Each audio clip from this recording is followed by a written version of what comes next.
Oke, selamat sore teman-teman pencinta tanam menanam.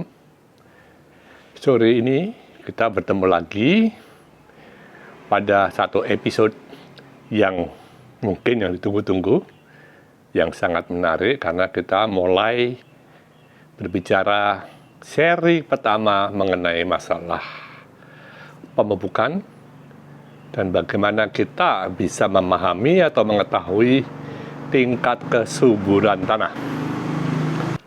Kita mulai dengan memahami mengenai media tanam. Karena sekarang di kota-kota itu banyak dijual media tanam dalam karung kemasan dan mereka selalu mengatakan ini media tanam subur. Ada beberapa merek, saya hanya mengambil 3 ya. Tujuannya tidak untuk membandingkan. Misalnya media tanam merek Trubus dengan Gloria itu bagus mana, atau dengan media tanam itu bagaimana. Tapi penekanannya sekarang adalah kita akan menunjukkan bahwa kita bisa mengetahui secara persis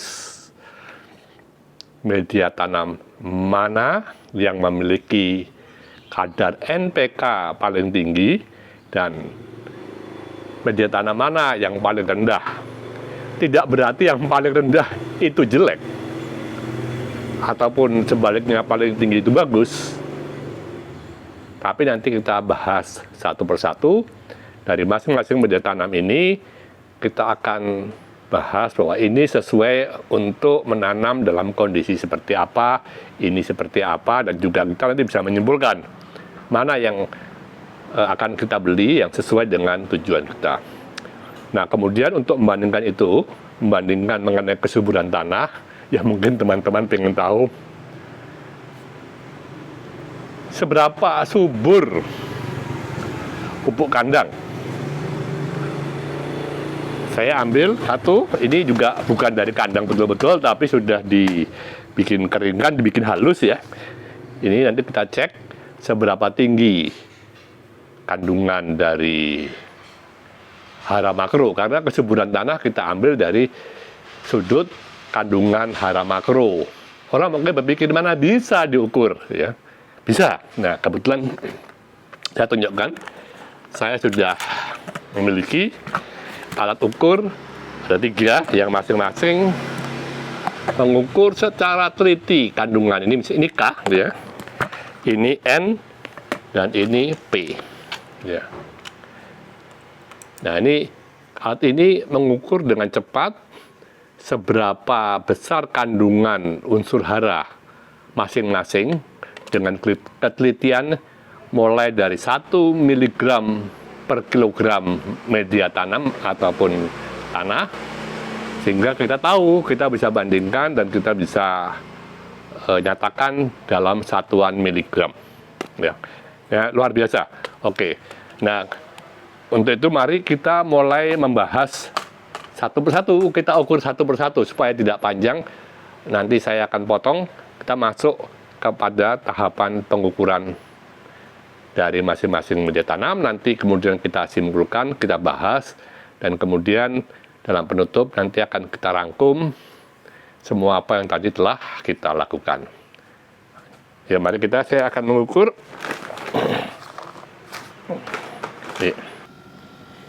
Oke, mari kita tunjukkan berapa kadar hara makro dari masing-masing media tanam yang kita dapatkan di pasaran ini. Ya, saya ini akan ukur pertama kali. Saya hidupkan dulu ya. Ini K ya, unsur K. Kita lanjutkan sini cerek. Kita hidupkan dulu. Kita lihat.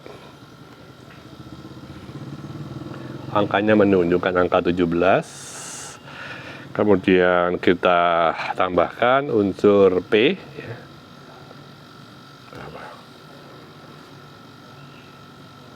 8. Kemudian ini N ya, kita hidupkan dulu. Ya, jadi 6, 18, 17. Oke, kita ke media tanam ini. Kandungan N-nya 29, kandungan P-nya 26, kandungan K-nya ya 96, 97 ya. Dan juga ini kita lihat cukup bagus. Dia bebas dia berani ngeklaim ya bebas jamur dan kimia. Oke. Dan dia juga mengatakan komposisinya daun teh, tanah subur, pupuk kandang, kompos, ada bakterinya. Saya rasa ini cukup baik. Saya nggak pernah baca sebelumnya. Oke, ya kita ambil. Ini kita ukur kandungannya NPK.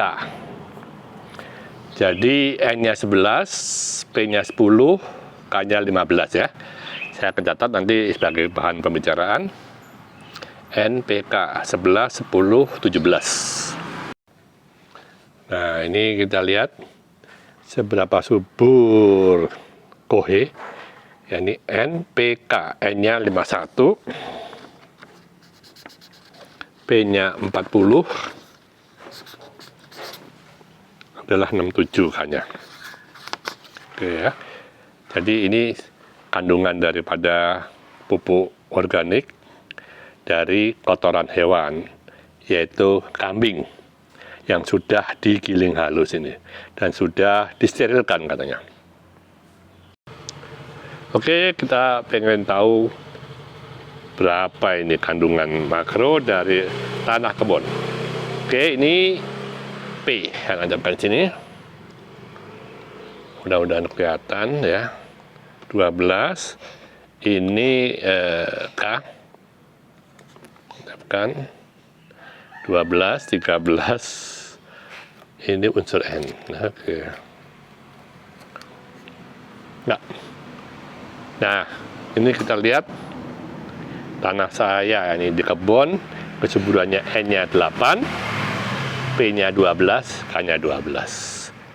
Nah, kita sudah tahu mengenai kandungan masing-masing media tanam ini, termasuk tanah ladang, gimana kandungan unsur N, P, dan K-nya. Ya. Nah, ini sudah saya susun ya, polybag kecil yang di dalamnya saya isi dengan ini tanah kebun yang tadi ya. Ini adalah pupuk kandang dari sini, kemudian yang ini adalah media tanam tanah subur ini, kemudian yang ini adalah Gloria, dan ini adalah Turbus. Ini yang menarik. Mari kita tes pH-nya masing-masing. Saya siapkan alat ukur. Oke. Kita lihat. Oke, lihat ini angka 7 ya. Tancapkan. Berapa angkanya? Dia 6 lebih ya. 7. Oke. Kita bersihkan dulu. Nih. Berapa? 5 ya. 5 ini Gloria 5. Kita bersihkan. Jadi ini 6 lebih, ini 5. Thread. Ini tanah subur. Dianya 4 lebih. Oke. Nah, sekarang kita lihat pupuk kandang berapa. Waduh. Dia rendah sekali. Di bawah 3. Nah, pupuk kandang 3. Ya, kemudian ya, sorry. Dan ini tanah di kebun ini 6 ya, sekitar 6. Di bawah 6, di bawah 6. Ya, jadi tadi kita coba ukur ulang, gampang. Jangan lupa, ini yang Turbus dia 6 lebih. Oh, 6 ya, 6. Kemudian Gloria itu 5 lebih. Kemudian tanah subur itu hanya 4, pupuk kandang itu di bawah 3, dan tanah kebun saya adalah 6 ya. Jadi kita bisa tahu bagaimana pH masing-masing tanaman, dan kita juga bisa menyimpulkan bahwa Trubus itu mencoba untuk menyajikan kepada para penggunanya bahwa pH-nya itu netral, maka sesuai dengan janjinya memiliki pH netral 6 lebih, sedangkan Gloria itu 5 lebih sedikit, berarti dia masih di bawah persyaratan ya, tapi unsur NPK-nya lebih tinggi, range antara 10 ke 20, sedangkan Trubus di bawah 10. Media tanam pH-nya lebih rendah lagi, tapi kandungan NPK-nya itu dari 3 media tanam adalah paling tinggi, berkisar antara 18 ke atas. Sedangkan pupuk kandang kandungan NPK-nya tinggi, tapi pH-nya di bawah 3. Jadi bisa disimpulkan bahwa kalau campuran dari media tanam itu diperbanyak kohinnya atau kotoran hewannya, maka pH-nya akan turun. Tetapi nanti kandungan makronya akan naik. Makanya Trubus itu kandungan NPK-nya itu tidak tinggi, tapi itu mendekati dari kandungan tanah umum pada umumnya, dan pH-nya juga cenderung netral. Jadi kalau kita gunakan akan baik. Memang dia sesuai dengan kondisi tanah yang subur. Jadi NPK-nya masih sekitar antara 5 sampai 10. Jadi kita juga harus menambahkan unsur-unsur hara lain apabila digunakan untuk tanaman yang mengkonsumsi unsur haranya tinggi. Nah, sekarang kita bahas masing-masing media tanam, bagaimana karakter yang telah kita peroleh dan bagaimana penggunaannya. Yang pertama adalah Trubus. Kita lihat bahwa kandungan makronya NPK-nya rata-rata di bawah 10 kecuali K-nya. Nah, ini kalau kita lihat sesuai dengan karakter dari tanah ladang yang cukup lah, dengan kesuburan cukup. Jadi artinya kita bisa gunakan Trubus langsung tanpa kita campur apa-apa. Ini teorinya. Saya akan coba, nanti akan saya tanam 2 macam bibit, yaitu bibit melon dan bibit cabai. Bagaimana reaksinya nanti setelah sekian lama, dan juga akan saya lakukan untuk media tanam yang lain ya. Kalau menurut saya sebetulnya ini oke, ya, apalagi pH-nya juga seperti tanah yang di ladang, yaitu sekitar rata 67 ya, ideal ya. Seharusnya tidak masalah kalau tidak kita campur dengan tanah atau tambahan lain semacam sekam bakar ataupun kokopit ya. Dan kita lihat juga dia memiliki, sudah diberikan pestisida, ya berarti sudah tidak ada pestisidanya. Kita lihat teksturnya ini ya, teksturnya juga sepertinya sih cukup oke ya.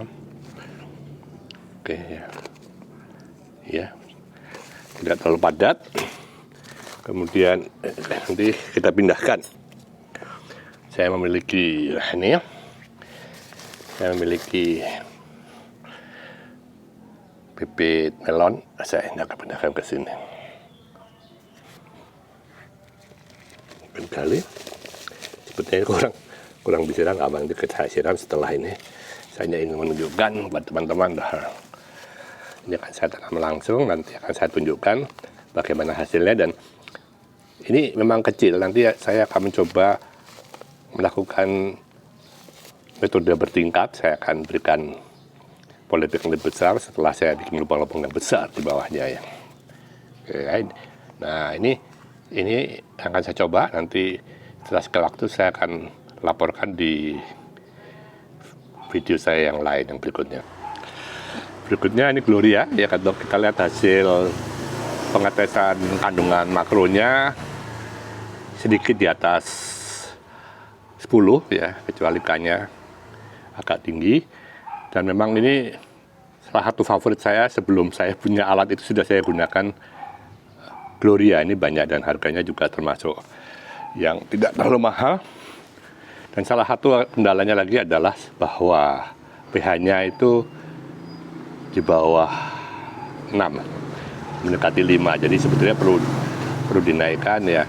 Pada waktu sebelumnya saya campur dengan tanah ladang, ya hasilnya kayak cukup baik ya. Jadi pH-nya mendekati 6 lah kira-kira. Tapi saya juga tambahkan kokopit dan juga tambahkan sekam bakar ya. Karena menurut saya ini sudah oke sebetulnya, tetapi agak kurang gembur ya. Dan ya, sudah ada tanahnya sebenarnya. Oke, saya pindahkan tes, saya tanam langsung. Jadi menurut teorinya ini bisa coba kita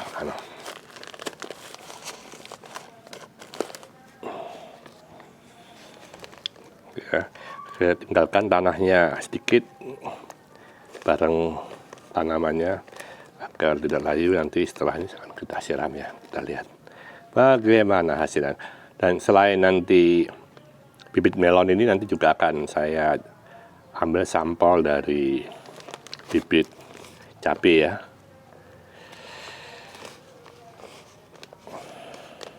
Oke, ini Gloria ya. Yang dua ini sepertinya bisa langsung diaplikasikan penanamannya. Nah, nanti tinggal yang terakhir adalah tanah subur ya. Nah, ini media tanam organik tanah subur, bebas jamur dan kimia ya. Ini saya rasa perlu kita berikan tambah campuran tanah karena kandungan NPK-nya di atas 20, kecuali N sekitar 15. Jadi unsur N-nya sebetulnya juga lebih tinggi daripada Trubus ya, masih di bawah 10. Juga lebih tinggi daripada Gloria. Tapi kandungan P dan K-nya di atasnya. Dan juga sudah ada bebas jamur dan kimia. Berarti nanti untuk Gloria yang tidak steril, tidak ada indikasi atau informasi bahwa Gloria itu sudah disterilisasi. Jadi perlu kita berikan perlakuan dengan root heal ataupun juga dengan tegrap ya, kalau kita gunakan untuk penyemaian. Nah, ini media tanam ini halus, bagus ya. Saya masih udah ada tanahnya, tapi kok kayaknya tidak rata ini. Ini memang kelihatannya cukup banyak kandungan kotoran hewannya, kotoran ternaknya. Nah, kalau melihat seperti ini, sebetulnya kalau ingin kita sebagai pencampur tambahan untuk trubus ataupun tanah ladang yang masih tidak diberikan apa-apa, ini cocok ini. Dan harganya yang paling baik kalau saya lihat. Tapi sebetulnya tidak disarankan untuk digunakan langsung. Tapi akan saya coba. Nanti saya menanam melon dan cabai Baskara ya, cabainya Baskara. Gimana reaksinya jika kita tanam langsung ke tanah subur? Ya, per waktu 2 minggu nanti baru bisa saya sajikan hasilnya. Oke, saya akan tanam ya. Oke. Ya, mudah-mudahan saya ingin tahu dengan tingkat kandungan unsur makro yang tinggi ini dibandingkan teman-teman yang lain, apakah bisa kita tanam langsung. Nah, nanti baru setelah secara semi laboratorium ini hasilnya seperti ini, dan nanti setelah kita uji dengan penanaman bibit, setelah 2 minggu akan kita simpulkan kira-kira gimana ini hasil daripada penggunaan media tanam seperti ini. Nah, kita lihat di depan kita itu trubus, dan kemudian ini kita lakukan pengisian polybag. Kayaknya ukurannya polybag hanya sekitar 15 cm ya. Kita isi bibit melon, kemudian bibit cabai Baskara, demikian juga Gloria, melon Baskara. Ini semua tanpa campuran lain kecuali langsung dari karungnya ke dalam tanaman ini. Nanti kita lihat 2 minggu seperti apa. Jadi ini perlu kita siram juga ya, pelan-pelan ya, biar pada tanahnya dan juga tidak mati.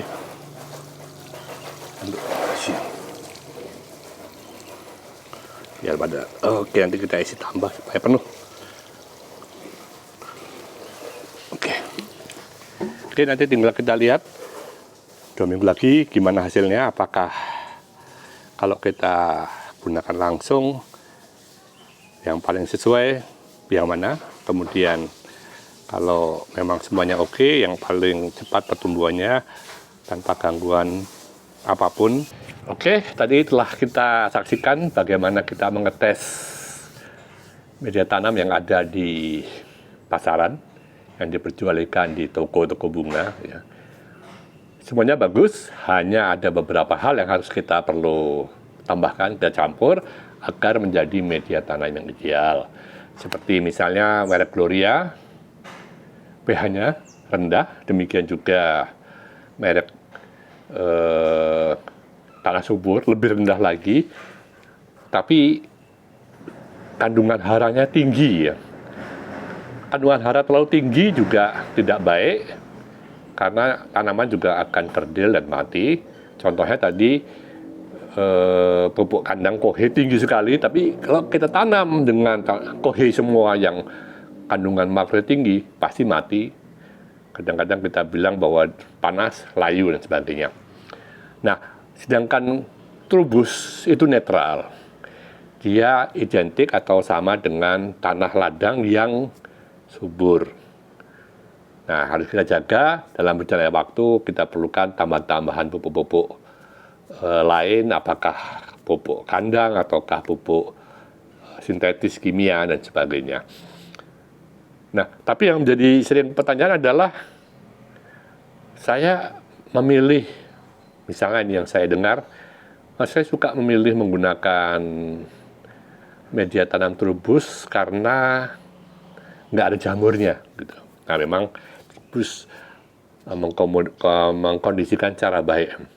Tapi sebetulnya kalau kita tahu bahwa seperti merek tanah subur, dia sudah diberikan fungni dan sebagainya. Nah, jamur tinggi-tinggi itu, dulu saya pernah mengalami, ini berbahaya nggak untuk tanaman kita? Nggak apa-apa. Ada jamurnya nggak apa-apa, saya sudah lakukan, saya sudah alami, dan saya biarkan mereka tumbuh bersama, dan itu oke. Ya. Tapi kemudian pertanyaannya adalah bagaimana kalau ternyata yang kita tambahkan adalah tanah kebun yang itu mengandung satu fungi yang patogen atau bakteri yang lainnya yang tidak baik buat tanaman kita. Nah, kita perhatikan nih, saya ini ada contoh ya, kebetulan kemarin nggak ada.